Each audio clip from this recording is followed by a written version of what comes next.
The cold metal floor pressed against Nari's cheek as she slowly opened her eyes. Her head pounded like someone had hit her with a hammer. The last thing she remembered was the bright flash of alien weapons outside her medical tent on Colony 7. Now she found herself in a room with walls that seemed to glow with a soft blue light. She tried to sit up, but metal bands held her arms and legs to the table. The air smelled strange, like burned copper and something sweet that made her stomach turn. Above her, lights moved in patterns she had never seen before. Everything looked wrong, like it was made by creatures who saw the world differently than humans did. Nari had been a medic in the Korean Special Forces for 8 years. She had seen combat, treated wounded soldiers, and survived things that would break most people. But this was different. This was something beyond her training and experience. A door opened with a sound like air being sucked through a tube. 3 tall figures walked into the room. They looked like insects that had learned to walk on 2 legs. Their skin was dark green and covered with hard plates. Their heads were too big for their bodies, and their eyes were black and shiny like marbles. The one in front spoke in a voice that sounded like metal scraping against stone.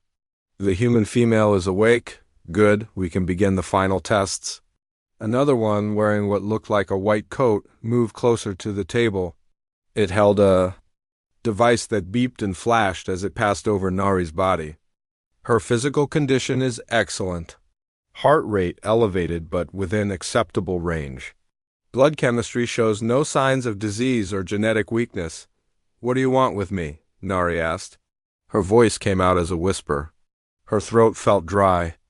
And Ra, the first alien who seemed to be in charge, looked down at her with those black eyes. "You have been chosen for a great honor, human. You will help us create the perfect warrior."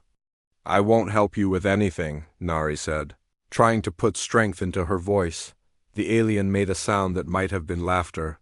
"You do not understand.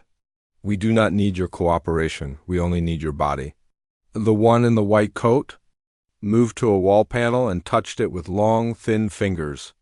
The wall opened to reveal shelves filled with bottles and tubes. Many of them glowed with different colored lights.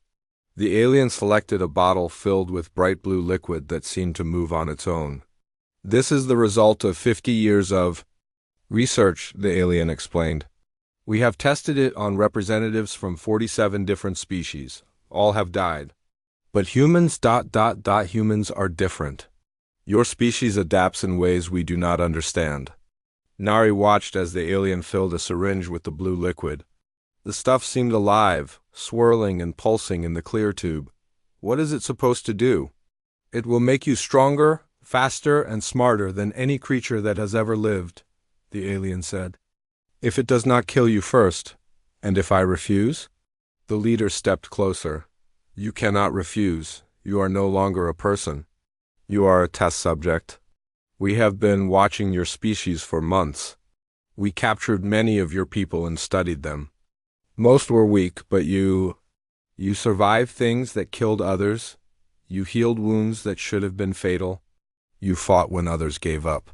Nari thought about her team back on Colony 7. Had they survived the attack? Were they looking for her? She knew the chances were small. The aliens had ships that could cross space in days. Even if Earth knew she was missing, they would never find her. The alien with the syringe moved closer. "Hold still.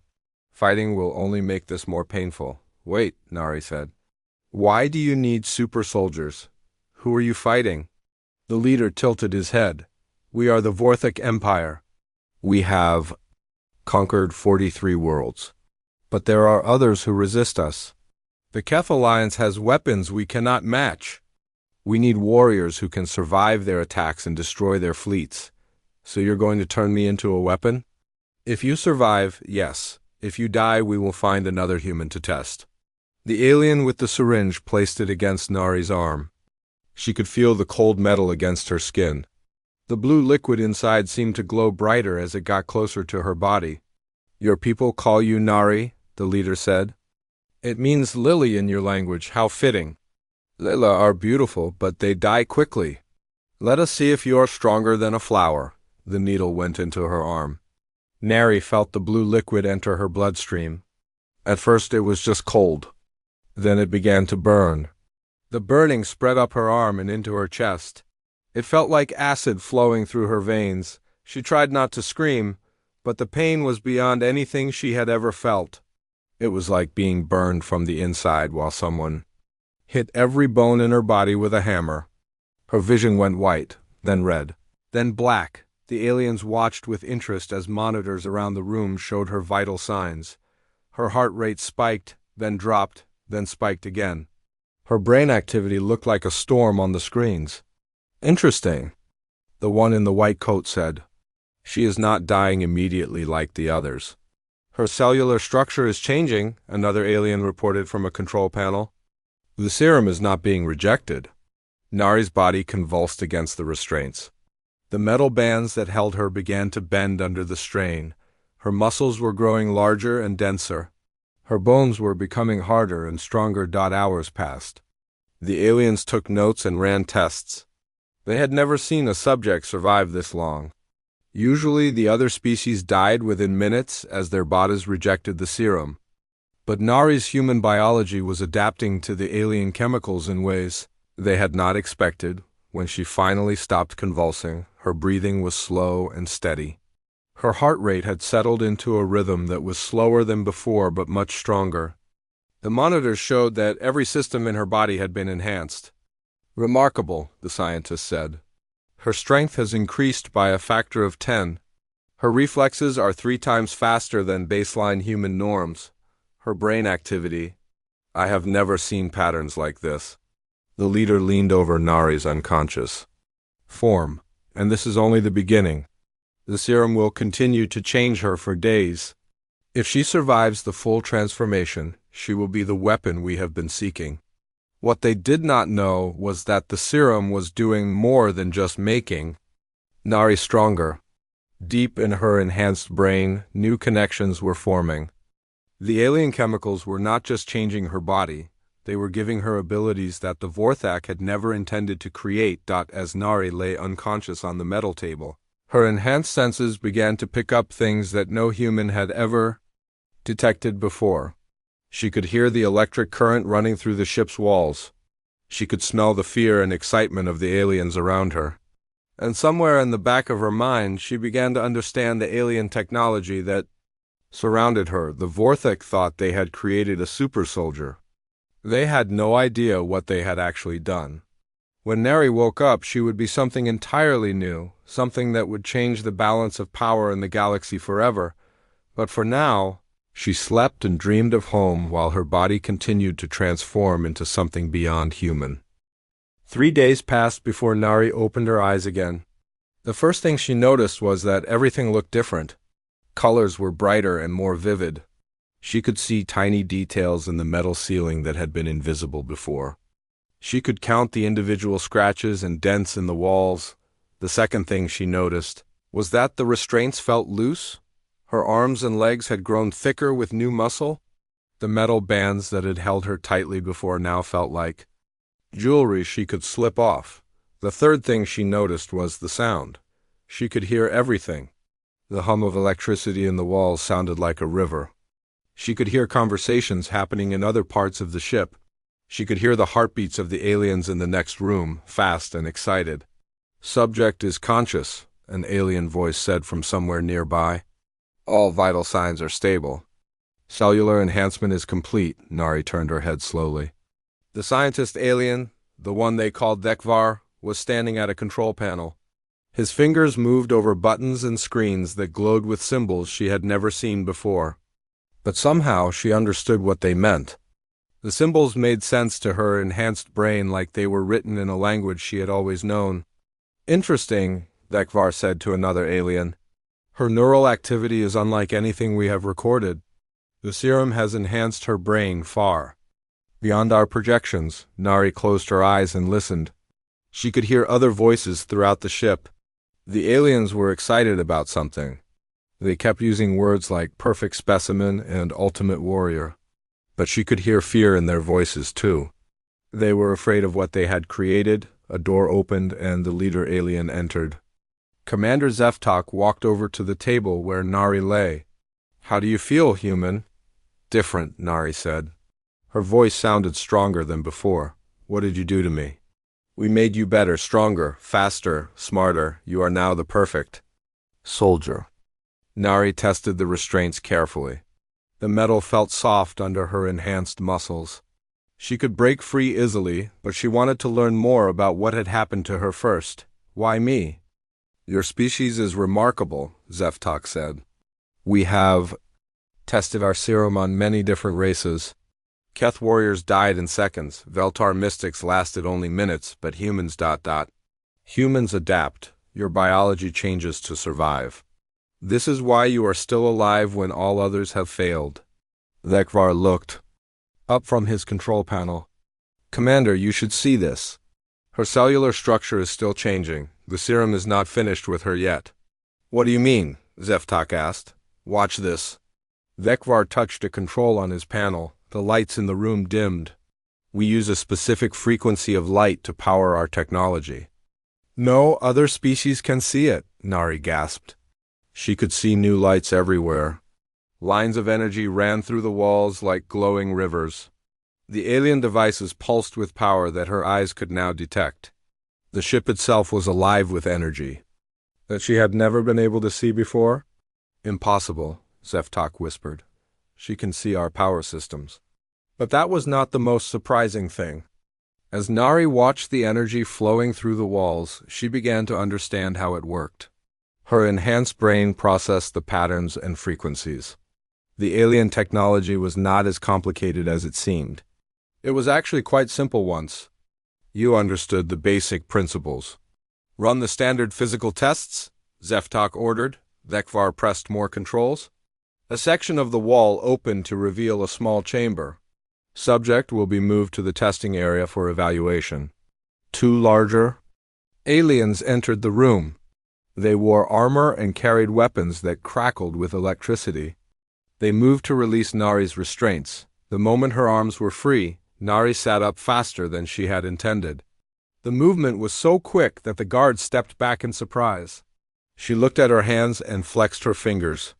They felt strong, enough to crush stone.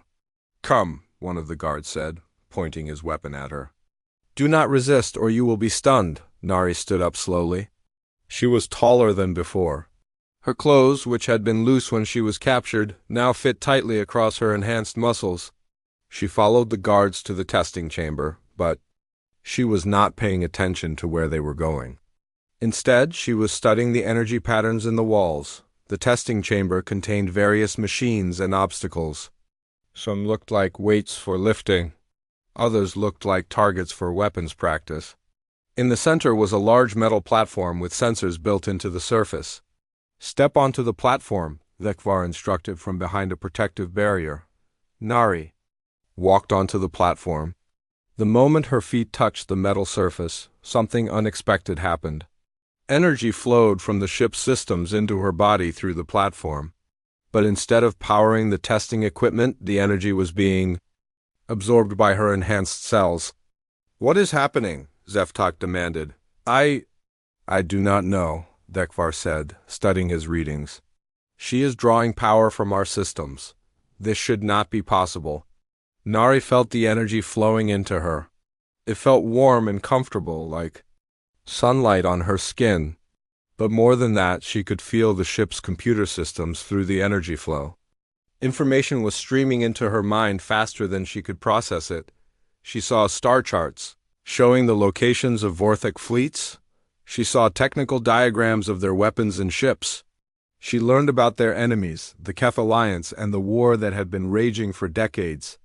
All of this information flooded into her enhanced brain in seconds. Turn off the platform, Zeftok shouted, but it was too late. Nari had already absorbed everything she needed. She stepped off the platform and looked at the aliens with new understanding. She knew their weaknesses now. She knew how their technology worked. She knew how to beat them. The test will continue, Zeftok said, trying to regain control of the situation. Show us your enhanced strength. A metal bar was lowered from the ceiling. It was as thick as Nari's arm and made of some kind of alien alloy. Bend this, the guard commanded. Nari reached up and grasped the bar with both hands. She applied pressure slowly, testing her new strength. The metal began to bend like soft clay. She continued until the bar was twisted into a knot. The aliens made excited sounds. They had never seen such strength before. "Now speed," Dekvar said. Targets appeared on the walls around the chamber. They moved quickly in random patterns. Touch as many targets as you can in 10 seconds. When the test began, Nari moved faster than she had thought possible. She touched 12 targets before. The first second was over. By the time 10 seconds had passed, she had touched every target multiple times. The aliens could barely follow her movements. "Remarkable," Zeftak said. "She is everything we hoped for. Begin preparations for combat testing." But Nari was not listening to them anymore. She was thinking about the information she had absorbed from their computer systems. She knew the layout of the ship. She knew where the other human prisoners were being held. She knew where the escape pods were located. Most importantly, she knew that the aliens had made a terrible mistake. They thought they had created a weapon they could control. But the Serum had given her abilities they had never intended. She could interface with their technology. She could absorb their knowledge. She could turn their own systems against them. As the aliens prepared for more tests, Nari began to plan. She would not be their weapon. She would be their downfall. The Vorthic Empire had conquered 43 worlds, but they had never faced anything like what they had accidentally created. The transformation was complete, but it was not what anyone had expected. Nari was no longer just human, but she was not the obedient super soldier the aliens wanted either. She was something new, something dangerous, something that would change everything. The real test was about to begin, and the Vorthak had no idea what was coming for them. The next morning, Nari was moved to a new section of the ship for combat testing. The corridor was longer than the ones she had seen before, with doors leading to various chambers. Through the walls, she could sense the energy signatures of other life forms. Some were Vorthak, but others were different, human. "How many of my people do you have here?" she asked the guard walking beside her. The alien made a sound like grinding metal. "That information is not for test subjects to know," but Nari already knew the answer. When she had interfaced with the ship's systems, she had seen the prisoner. Manifest, 47 humans were being held in various parts of the ship. Most were being used for medical experiments. Some had been injected with failed versions of the serum and were dying slowly in isolation chambers. The combat testing chamber was huge, the size of a small warehouse. The walls were covered with weapons and armor from different species the Vorthak had conquered. In the center of the room stood 3 combat robots, each one built like a metal version of a Vorthak warrior. "You will fight these training units," Zeftak announced from behind a protective barrier. "They are programmed to use Keth Alliance combat techniques. This will test your effectiveness against our enemies." The robots activated with a hum of machinery.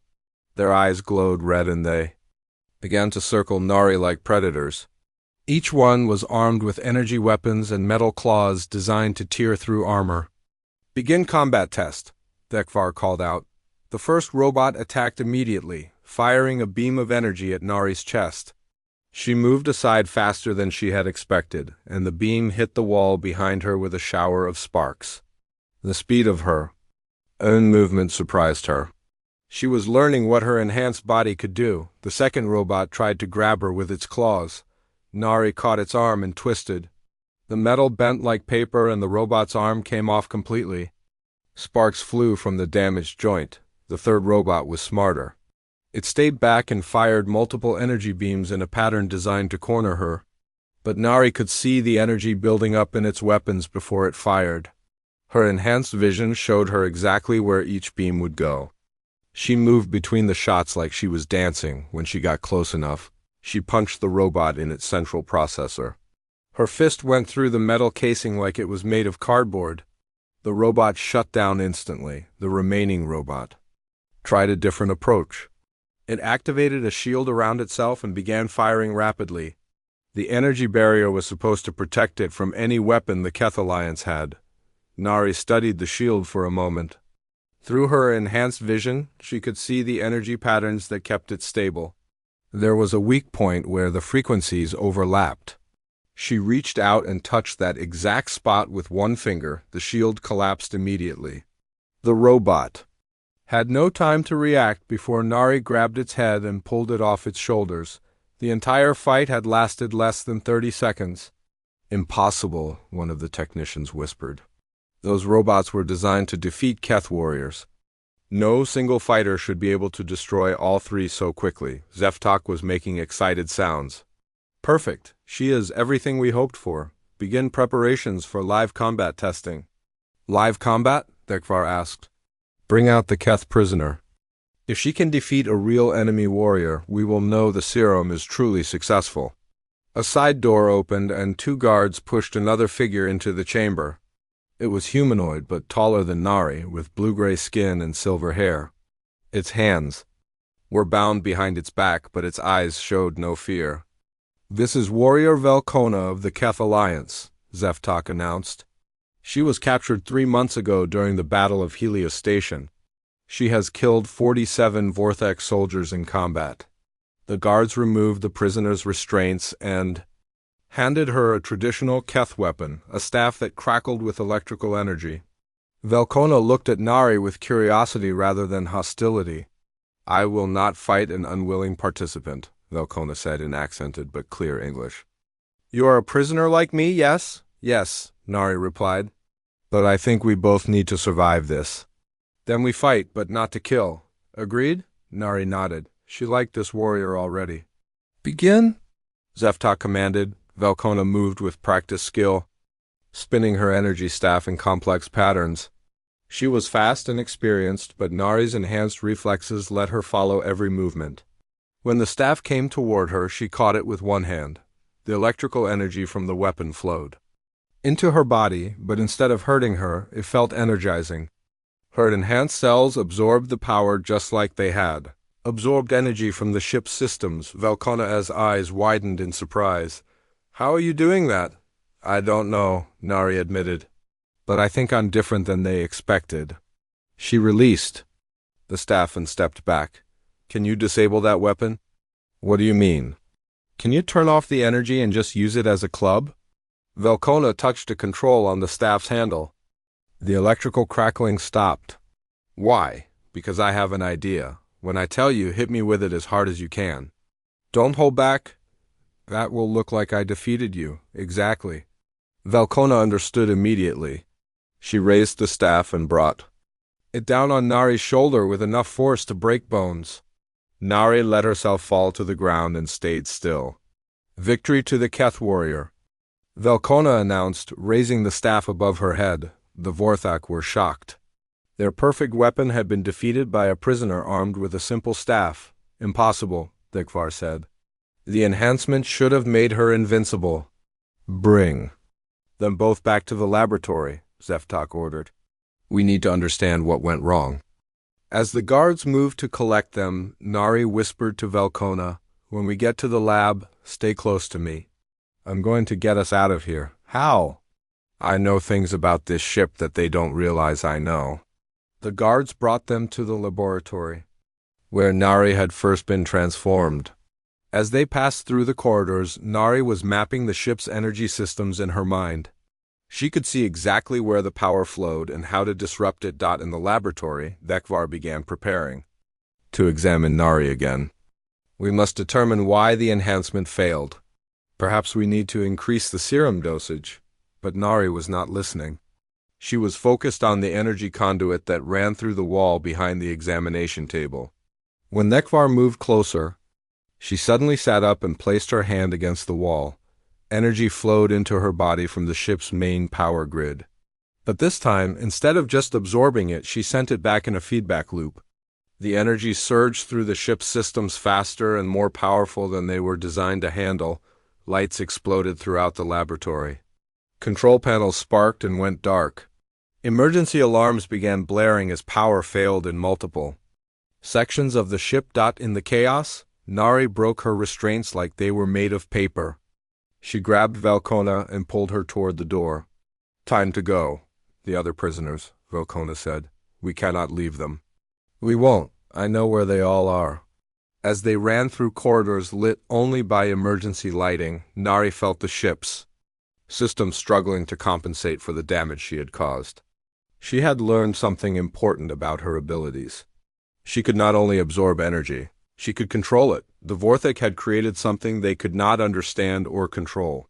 Now Nari was going to show them exactly how big a mistake they had made. Behind them, she could hear Zeftok shouting orders to his troops. Find them! Do not let the enhanced human escape. But it was already too late. Nari was no longer just a prisoner or a test subject. She was a force of nature. And she was coming for everyone who had hurt her people. The ship shook violently as Nari and Velkona made their way through the darkened corridors. Emergency lights cast red shadows on the walls, and the air filled with the sound of alarms and shouting voices. Nari's sabotage had done more damage than she expected. Half the ship's systems were failing. This way, Nari said, leading them down a corridor she had never seen before but knew from the ship's database. The human prisoners are held in Section C. Velkona followed, her energy staff ready for combat. How do you know the layout so well? When they tested me, I accidentally connected to their computer systems. I downloaded everything, star maps, ship designs, prisoner locations, all of it. That should be impossible. No organic being can interface directly with Vorthik technology.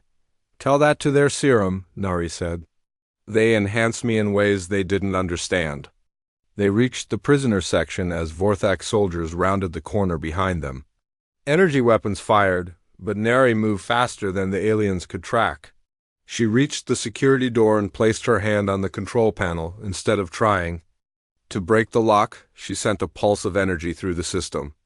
The door recognized her as an authorized user and opened immediately. Inside, 46 humans were held in small cells. They looked thin and weak, but their eyes lit up when they saw Nari and Velkona. Dr. Juan, Nari called out to a familiar face. She had known him back on Colony 7, where he had worked as a research scientist. Nari, is that really you? Dr. Juan pressed against the energy barrier of his cell. You look different. It's a long story. Can you help me get everyone out of here? The cell barriers are controlled from the central security station, he said, pointing to a panel at the end of the corridor. Nari ran to the station and placed both hands on the control surface. The alien symbols flowed past her enhanced vision.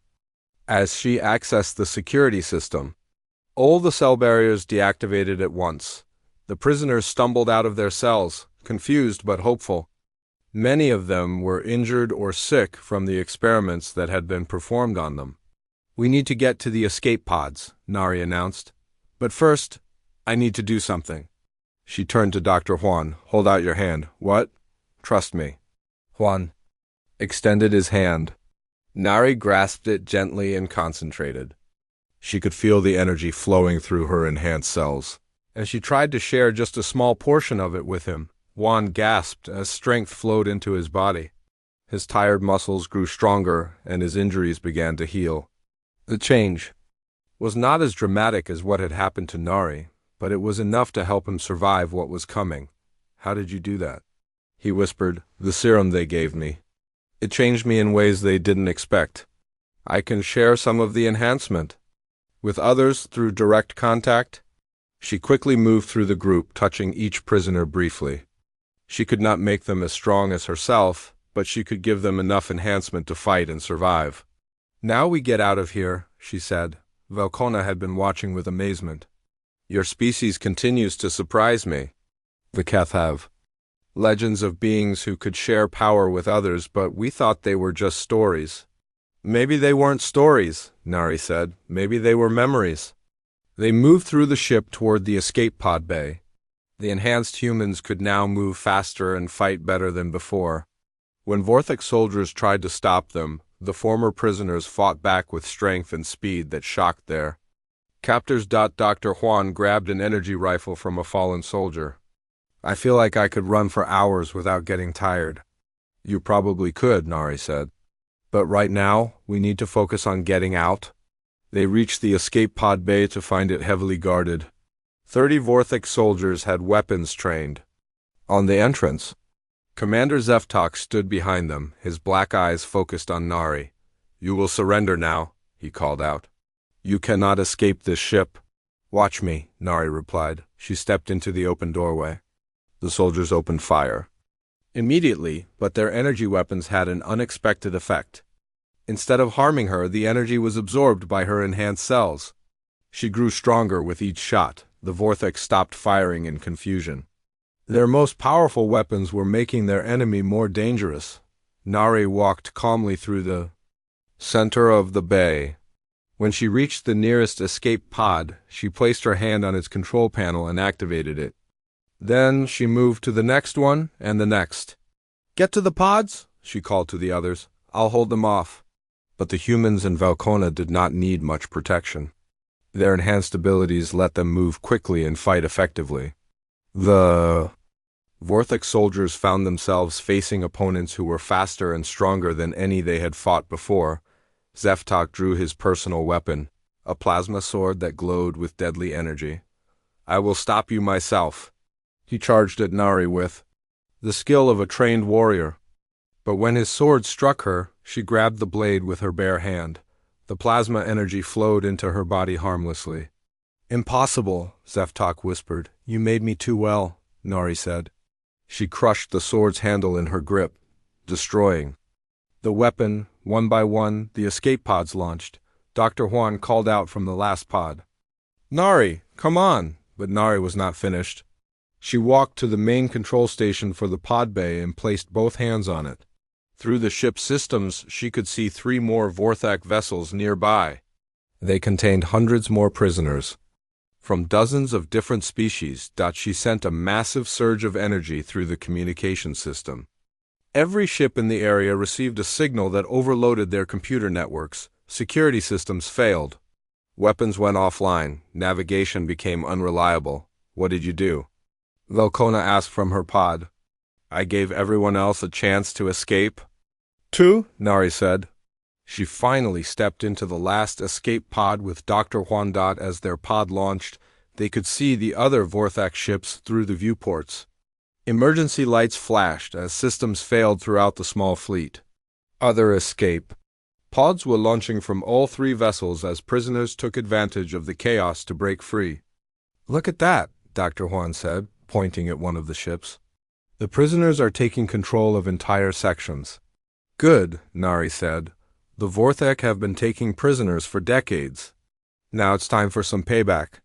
Their pod's communication system crackled to life. Voices in dozens of different languages were coordinating escapes, sharing information, and planning attacks on their former captors. Velkona translated some of the alien voices. "The Talvesh prisoners have taken the engine room of Ship 2. The Mordic are fighting for the bridge of Ship 3. "And what about Ship 1? Nari asked. "That's where we just escaped from." According to these reports, the remaining human prisoners have taken the armory and are fighting their way to the command deck. Dr. Juan looked at Nari with new respect. "What you did back there, sharing your enhancement with us, ... You turned a group of weak prisoners into an army." "We're not done yet," Nari said. "This is just the beginning." Through the communication system, they could hear more reports. The 3 Vorthak ships were losing control rapidly. Prisoner uprisings were succeeding throughout the small fleet, but more importantly, word of their escape was spreading. Other ships in the area were picking up the communication signals. The story of impossible escapes and enhanced humans was being broadcast across space. "They'll never see us as helpless prisoners again," Velkona said. "You've shown them that humans can become something beyond their understanding." Nari looked out at the stars through the pod's viewport. Somewhere out there, the Vorthik Empire controlled 43 worlds. They had conquered species after species, believing themselves superior to all other life, but they had made a mistake when they chose her for their experiment. They had created something that could turn their own power against them. Something that could inspire others to fight back. The legend was just beginning, and Nari intended to make sure it grew until every prisoner in Vorthak space knew that freedom was possible. 6 months after the escape, Nari stood on the bridge of the captured Vorthak cruiser Stellar Conquest. The ship had been renamed Human Hope by its new crew. Through the main view screen, she watched as another Vorthak fleet approached their position near the Zarian Nebula. 12 ships, reported Captain Tay, a former Earth Defense Force officer who had been rescued from a prison transport 3 months ago, including 2 heavy cruisers and a dreadnought. They outnumber us 3-1, Dr. Juan said from the science station. Should we retreat? Nari smiled. We've been outnumbered in every battle so far. It hasn't stopped us yet. The Liberation fleet that followed Nari had grown beyond what anyone thought possible. 7 captured Vorthok ships now carried crews of humans, Keth, Talvesh, and a dozen other species who had been freed from prison worlds.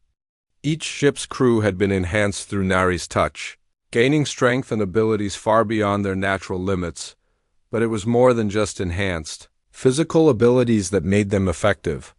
Nari's connection to Vorthak technology meant she could share tactical information instantly with all the ships in her fleet. She could predict enemy movements by reading their computer systems from across space. Admiral Kreshwar is commanding the enemy fleet, Nari announced, reading the data streams from the approaching ships. He's the one who ordered the massacre at Epsilon Colony. This should be interesting.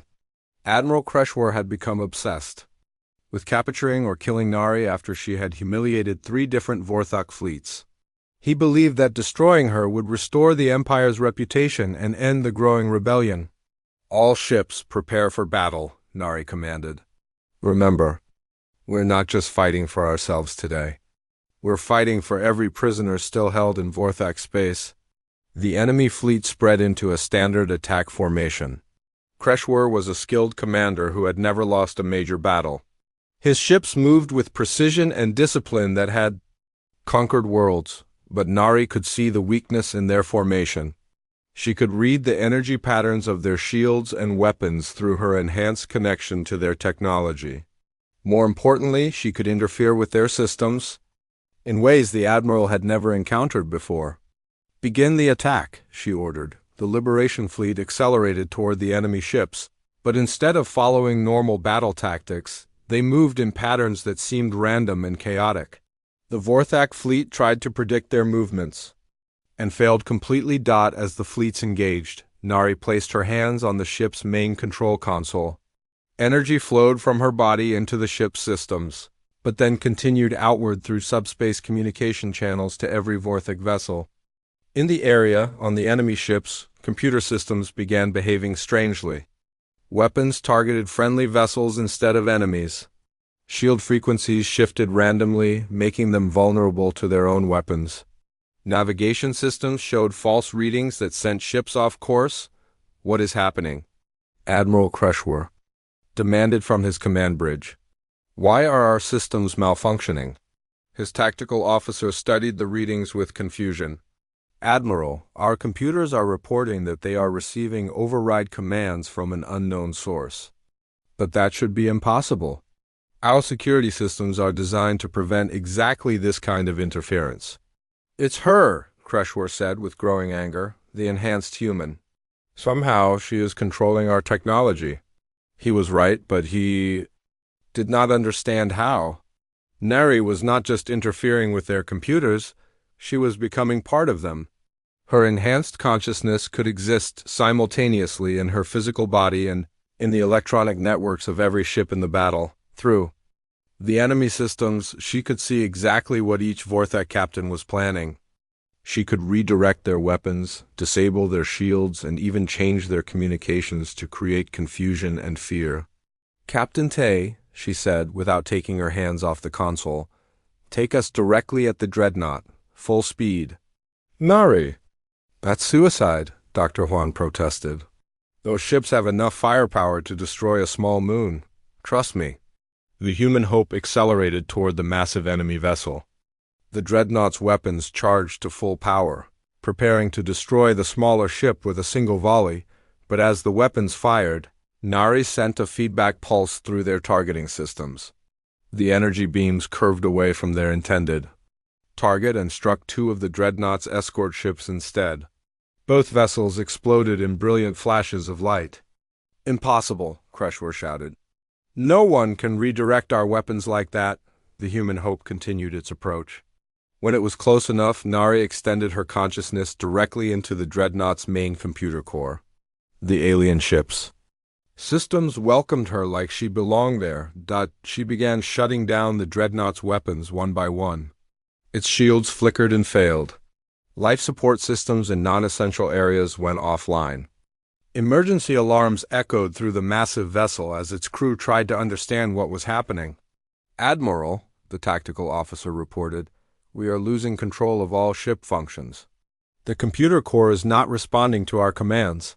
"Switch to manual control," Kreshwer ordered. "Manual systems are also failing, sir. It's as if the ship itself is fighting against us." Through the dreadnought's internal sensors, Nari could see the fear on the alien faces throughout the ship. They had never faced an enemy who could turn their own technology against them, but she was not finished.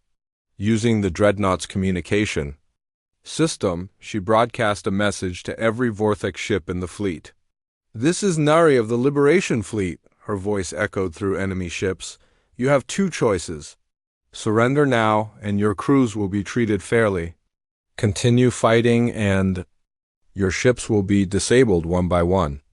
Several smaller Vorthek vessels immediately powered down their weapons and shields.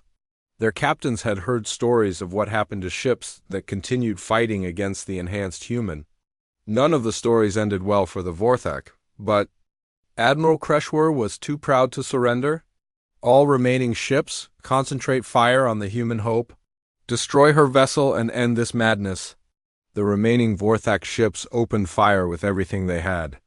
Hundreds of energy beams converged on Nari's ship. But instead of destroying it, the energy was absorbed by collectors that Nari had installed throughout the fleet. The captured energy was stored, and then redirected back at the attacking ships with twice the power. One by one, the Vorthek vessels were disabled by their own weapons within an hour. The entire enemy fleet was either captured or destroyed. Admiral Kreshwer found himself a prisoner aboard his own dreadnought, which was now under the control of enhanced humans and their allies. "You cannot keep doing this," Kreshwer said when he was brought before Nari. "The Empire will send larger fleets. Eventually you will be overwhelmed." "Maybe," Nari replied. "But every battle we win inspires others to fight. Every ship we capture adds to our strength. And every day that passes I understand your technology better. What do you want?" The Admiral asked. "I want every prisoner freed. I want every conquered world given the choice to be independent. I want the Vorthek Empire to understand that the age of easy conquest is over." Kreshwer laughed bitterly. "You are one enhanced human with a small fleet. The Empire controls 43 worlds and thousands of ships. You cannot defeat us all. Watch." "May," Nari said as news of the victory spread through space. More ships joined the Liberation Fleet. Species that had been conquered decades ago saw hope for the first time. Resistance movements on occupied worlds began planning uprisings, but the most important change was happening among the Vorthek themselves. Some of their ships were surrendering without a fight rather than face the enhanced human who could turn their technology against them. Others were asking questions about why their empire needed to conquer and enslave other species. A small group of Vorthek scientists, led by Velanara, who had opposed the original Serum experiments, began to wonder if Nari represented something more than just an enhanced soldier. Her abilities seemed to go beyond what any Serum could create. "Perhaps," Velanara said to her colleagues in a secret meeting, "she is what we were meant to become before we chose the path of conquest." The idea was dangerous and revolutionary, but as more battles were lost to the Liberation Fleet, more Vorthek began to consider the possibility that their empire's greatest enemy might actually be their salvation. The war was changing, and Nari was at the center of it all. Each victory brought her closer to her goal of freeing every prisoner in Vorthek space, but it also brought her closer to a confrontation with the Empire's ultimate ruler, Emperor Gorthmak himself. Deep in the research labs of the Vorthek homeworld, scientist Velanara worked late into the night. Around her, data screens showed recordings of every battle the Liberation Fleet had fought. She had studied each engagement hundreds of times, trying to understand how one enhanced human could defeat entire fleets. The energy readings are impossible, she muttered to herself, reviewing data from the latest battle. She is not just absorbing power from our systems. She is somehow becoming one with them. A soft chime indicated someone was requesting entry to her private lab. She looked up to see her colleague, Research Director Molvik, standing at the door with two other scientists. "Velinara, we need to talk," Molvik said quietly. "Away from the surveillance systems." She led them to a shielded chamber normally used for testing sensitive equipment. Once inside, Molvik activated a jamming field that would prevent their conversation from being recorded. "We have been analyzing the same data you have," he said. "The enhanced human's abilities are beyond anything our science can explain." "Her name is Nari," Velinara corrected. "And yes, she has become something we did not expect. Something we do not deserve to understand," said Scientist Colfin, the youngest member of their group. "Perhaps something we are not worthy to understand." The others looked at him with surprise. Such words bordered on heresy against the Empire's beliefs about Vorthak's superiority. "Explain," Velinara said carefully. Colfin activated a holographic display showing the genetic structure of the enhancement. "Serum. I have been studying the original serum design. The base compounds come from technology we discovered in ancient ruins on the fourth world we conquered." "The precursor sites," Molvik said, "but those ruins are millions of years old." "Exactly. We assumed the precursors were just another extinct species. But what if they were not extinct? What if they evolved beyond physical form?" Velinara felt a chill run through her exoskeleton. "What are you suggesting?" "The enhancement serum does not just change biological functions," Colfin continued. "It connects the subject to quantum energy fields that exist throughout space, fields that the precursors might have learned to inhabit." "That is speculation," Molvik protested. "Dangerous speculation." "Is it?" Velinara asked. "Watch this recording again." She activated a display showing Nari during the battle with Admiral Kreshwar's fleet. The enhanced human stood motionless on her bridge, hands touching the control console. But the energy readings around her showed something extraordinary. "Look at the quantum field fluctuations," Velinara pointed to the data. "She is not just interfacing with our technology. She is existing in multiple dimensions simultaneously. Her consciousness is distributed across space itself." The four scientists stared at the data in silence. If they were right, Nari had become something beyond any known form of life. "There is more," Colfin said quietly. "I have been monitoring communications from the frontier worlds. Stories are spreading among our own people about the enhanced human. Some of our soldiers are refusing to fight her." "Cowardice," Molvik said automatically. "No, Reverence, they are calling her the Ascended One. They believe she represents the next stage of evolution, what all intelligent life is supposed to become." Velinara thought about her own experiences with the Enhancement Project. She had opposed it from the beginning, not because she thought it would fail, but because she sensed it was tampering with forces beyond their understanding. "If this is true," she said slowly, "then we have committed the greatest sin possible. We tortured and experimented on a being who was becoming divine." "Careful," Molvik warned. "Such words could be considered treason." "Perhaps treason is exactly what we need," Velinara replied. "The Empire has spent centuries conquering and enslaving other species. We told ourselves we were bringing order to the galaxy. But what if we were just preventing other species from reaching their evolutionary potential?" Over the following weeks, the group of scientists secretly contacted others who shared their doubts about the Empire's methods. They found more support than they expected. Many Vorthak had grown uncomfortable with endless conquest and the treatment of captured populations. The movement remained small and hidden, but it grew steadily.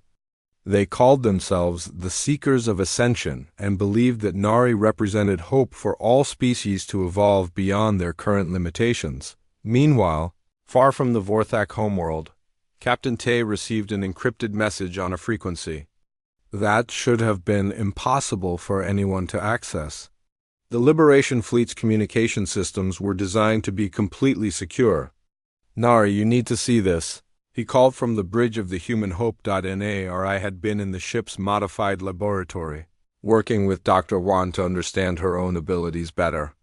They had discovered that her enhancement was still evolving.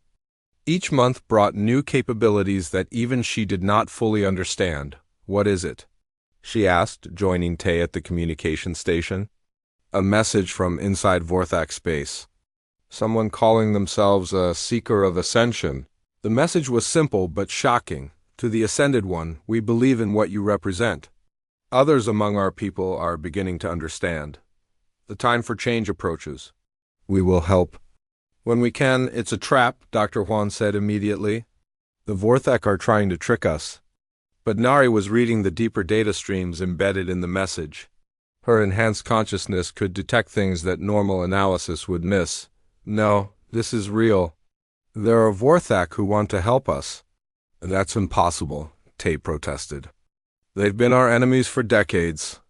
People change, Nari said. Especially when they see something that challenges everything they thought they knew about the universe. More messages began arriving from the Seekers. They provided intelligence. About Vorthak fleet movements, warned about planned attacks, and even helped coordinate prisoner rescues. The assistance was limited, but it was enough to save lives and prevent several ambushes. The most valuable information came from Velinara herself, though she never identified herself by name. She provided detailed technical data about Vorthak, weaknesses and suggestions for how Nari might enhance her abilities even further. According to this, Dr. Juan said, studying one of Velinara's messages, your connection to quantum energy fields could be expanded. You might be able to share not just physical enhancement, but actual consciousness with others. What does that mean? Nari asked. It means you could create a network of enhanced beings who share thoughts and knowledge instantly across any distance. A collective consciousness that could coordinate perfectly. The idea was both exciting and terrifying. Nari had already changed beyond anything that could be called purely human. Expanding her abilities further might take her even further from her origins, but as reports came in of new Vorthak atrocities on conquered worlds, she realized she might not have a choice. The Empire was becoming more brutal in response to the growing rebellion. Innocent people were suffering while she hesitated. That night she made her decision. She would risk becoming something even more alien if it meant she could save more lives and bring freedom to the enslaved worlds. She began working with the most trusted members of her crew, sharing deeper levels of enhancement than she had ever attempted before. Captain Tay was the first to volunteer. If this goes wrong, I could lose my individual identity, she warned him.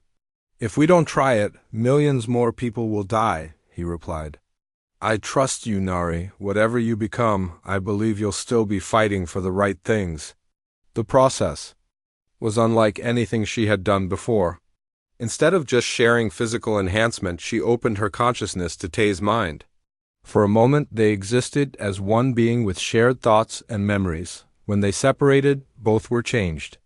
Tay retained his individual personality, but now he could feel Nari's presence across space and access some of her technological abilities. More importantly, he understood things about the universe that normal consciousness could never grasp. It worked, he said in amazement. I can feel the quantum energy fields you described. And I can sense there are more enhanced beings out there than we realized. Where? Nari asked, scattered across the galaxy. Most don't even know what they've become, but they're waiting for something. Someone to show them what's possible.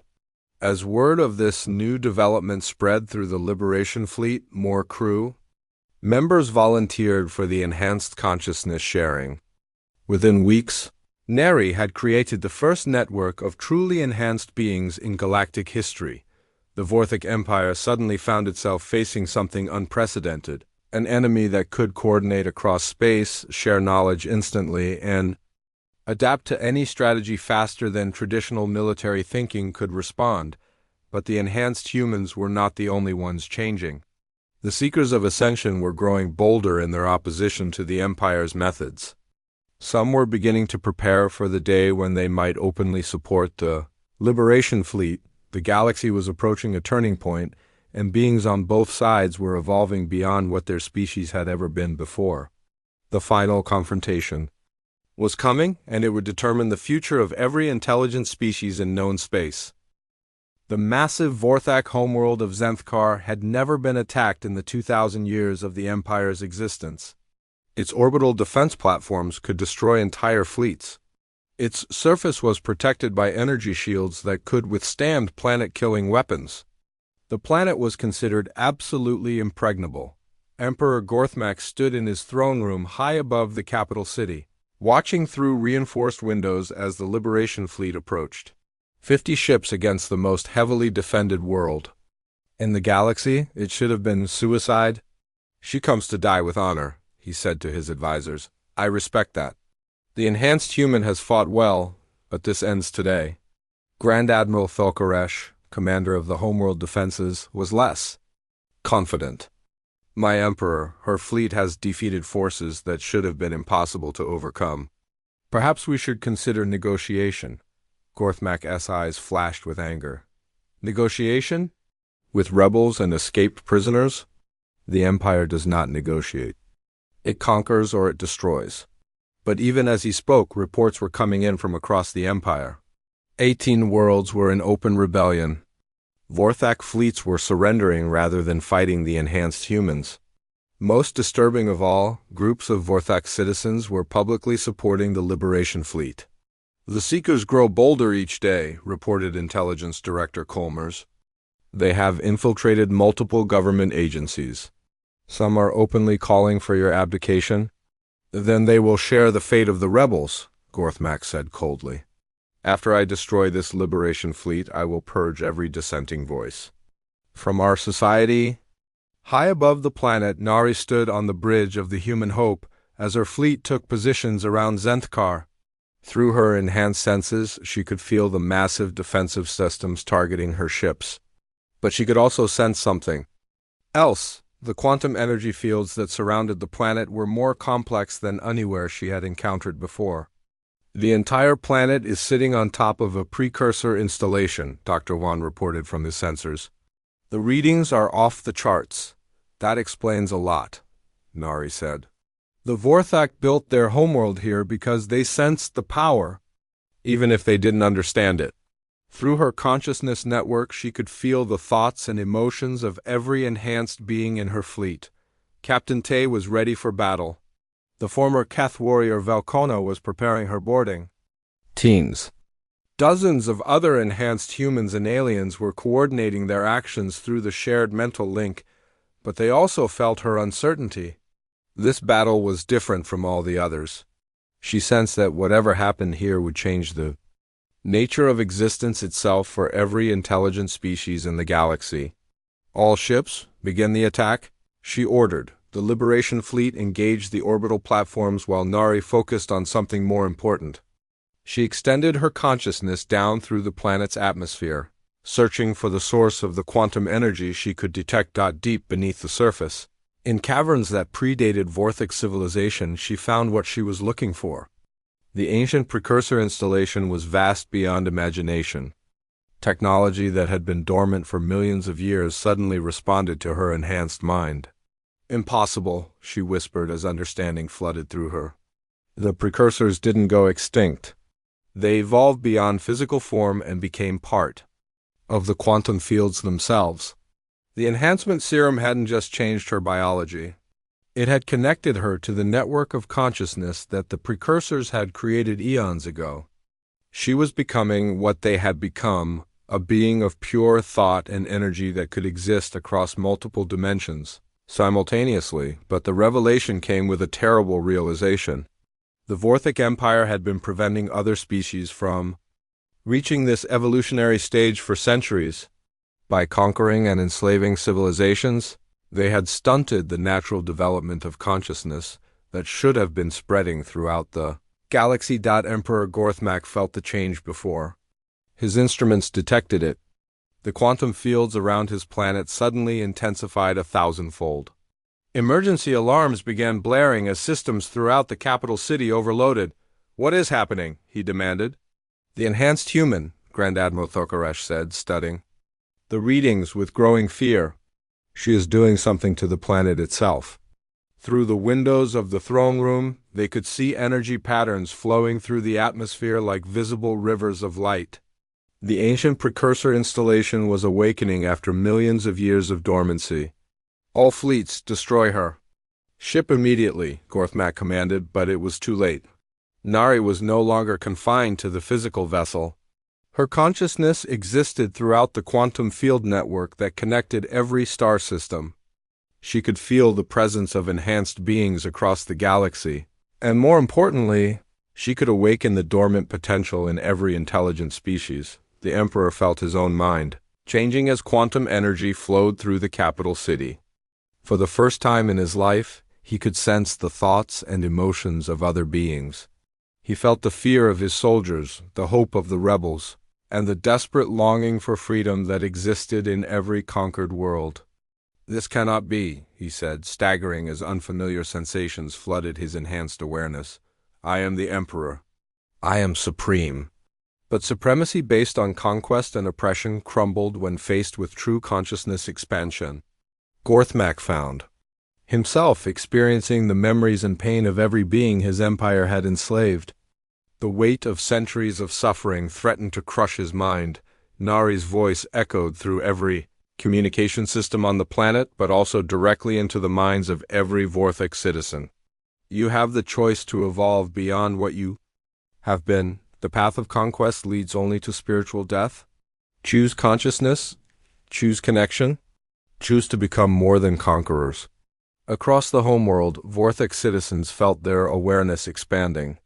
They could suddenly understand the perspectives of other species. They felt empathy for beings they had been taught to consider inferior. The foundations of their empire's ideology crumbled in a matter of hours. The Seekers of Ascension, led by Velanara, emerged from hiding and took control of key government facilities, but they did not come as conquerors. They came as beings offering a choice between evolution and extinction. "The old ways end today," Velanara announced to the planetary population. "We can become something greater, or we can cling to hatred and eventually destroy ourselves." Emperor Gorthmak, overwhelmed by the expanded consciousness he could no longer escape, made one final desperate attempt to maintain his power. He activated the planet's ultimate weapon, a device that could destroy entire star systems by destabilizing their quantum fields, but when he tried to target the Liberation Fleet, he found that the weapon would not respond to his commands. The ancient precursor technology recognized Nari as its rightful inheritor. The consciousness network that connected all enhanced beings had become more powerful than any physical weapon. "You cannot destroy what has already transcended physical form," Nari said, appearing in the throne room not as a projection, but as a being of pure energy that could manifest anywhere in the connected network. Gorthmak drew his personal plasma sword and struck at her with all his strength. The weapon passed harmlessly through her energy form. "I am still Nari," she said gently, "but I am also connected to every consciousness that chooses to join the network. I am the memory of the precursors and the hope of every species that seeks to evolve beyond limitation. What do you want from me?" The Emperor asked, finally understanding that physical force could not defeat what she had become. "I want you to choose," Nari replied.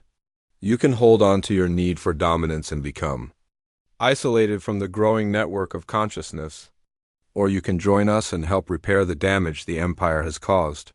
Around them, the planet was transforming. Vorthik citizens were voluntarily joining the consciousness network. The enhanced awareness allowed them to understand other species as equals for the first time in their history. Some resisted, clinging to old beliefs about superiority and conquest. But most chose connection over isolation, growth over stagnation.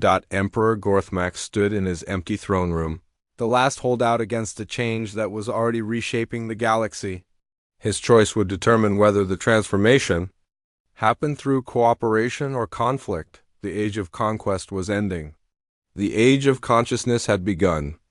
And at the center of it all, a human medic who had been chosen for an experiment was becoming the catalyst for the greatest evolutionary leap in galactic history. The final decision lay with the being who had ruled through fear for so long. Would he choose to evolve, or would he choose to become extinct? 1 year later, the former Vorthak homeworld of Zenthkar had been transformed into something unrecognizable. The massive military installations had been converted into research centers where beings from dozens of species worked together to understand their new enhanced abilities.